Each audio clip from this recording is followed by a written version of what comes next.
La 139e session ordinaire de la Conférence des évêques du Togo, CET, s'est tenue du 10 au 13 juin 2025 à leur siège à Lomé, dans la prière et le recueillement.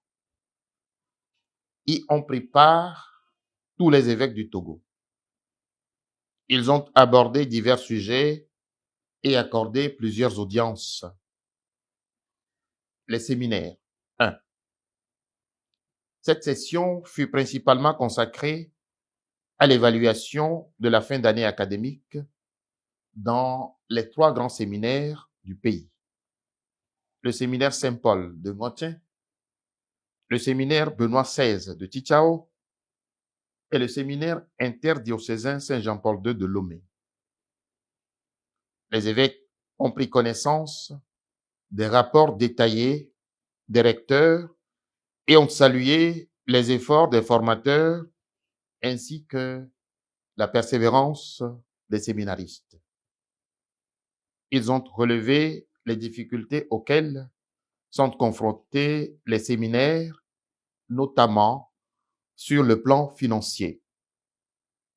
Ils lancent un appel pressant à la responsabilité et à la solidarité de tous les fidèles et bienfaiteurs pour soutenir la formation des futurs prêtres. 2. L'Institut supérieur de théologie Saint-Jean-Paul II.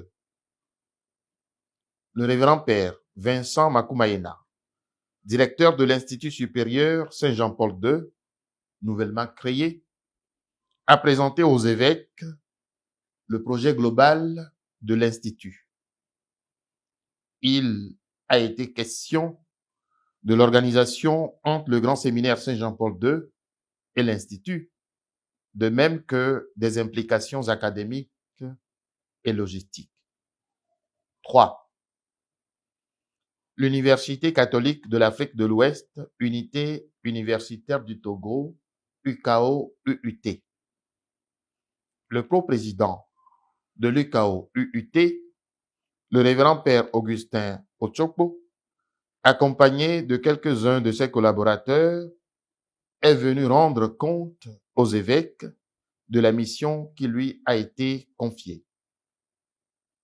4. Éducation catholique.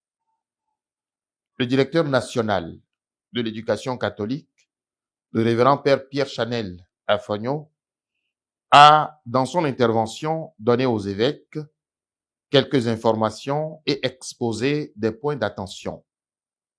L'exécution du plan stratégique 2020-2025, le projet d'élaboration d'un nouveau plan stratégique pour les 5 prochaines années et les résultats de l'opération Kairos. 5. Écho de la 5e assemblée plénière des conférences épiscopales réunies de l'Afrique de l'Ouest, CERAO.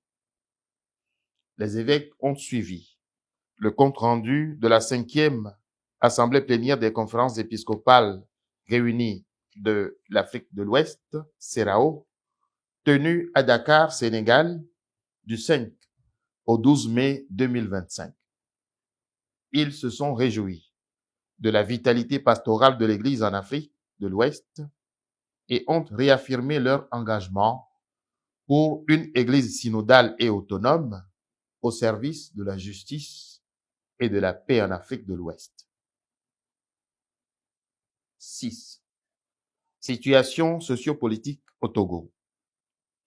Après analyse et échange sur la situation sociopolitique qui prévaut actuellement dans notre pays, le Togo, les évêques condamnent fermement toute forme de violence, d'où qu'elle vienne, et dénoncent la culture du mensonge et de désinformation qui compromet l'aspiration au vivre ensemble harmonieux. Ils appellent à l'apaisement, au dialogue, au respect de la dignité humaine, des libertés et des droits fondamentaux de tous les citoyens.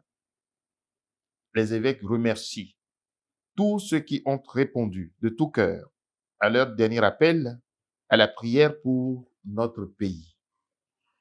Ils invitent à nouveau les fidèles de l'Église Famille de Dieu au Togo et toutes les personnes de bonne volonté à continuer de prier pour que tous les fils et filles de notre cher pays se reconnaissent vraiment frères et sœurs et qu'ils deviennent capables d'amour au lieu de la haine, d'union au lieu de la division, qu'ils s'unissent enfin pour œuvrer généreusement à la construction de la cité terrestre dans sa marche vers la cité céleste. Extrait de la prière pour la paix au Togo. Il confie tout le peuple togolais à la maternelle protection de la Vierge Marie, Reine de la paix. Qu'elle obtienne à chacun la grâce de l'humilité et la claire vision de ce qu'il doit faire. Ils renouvellent leur proximité spirituelle à tous les Togolais épris de paix avec leur bénédiction. Fête à Lomé, le 13 juin 2025, a signé Père Émile Sebedi, secrétaire général de la CET.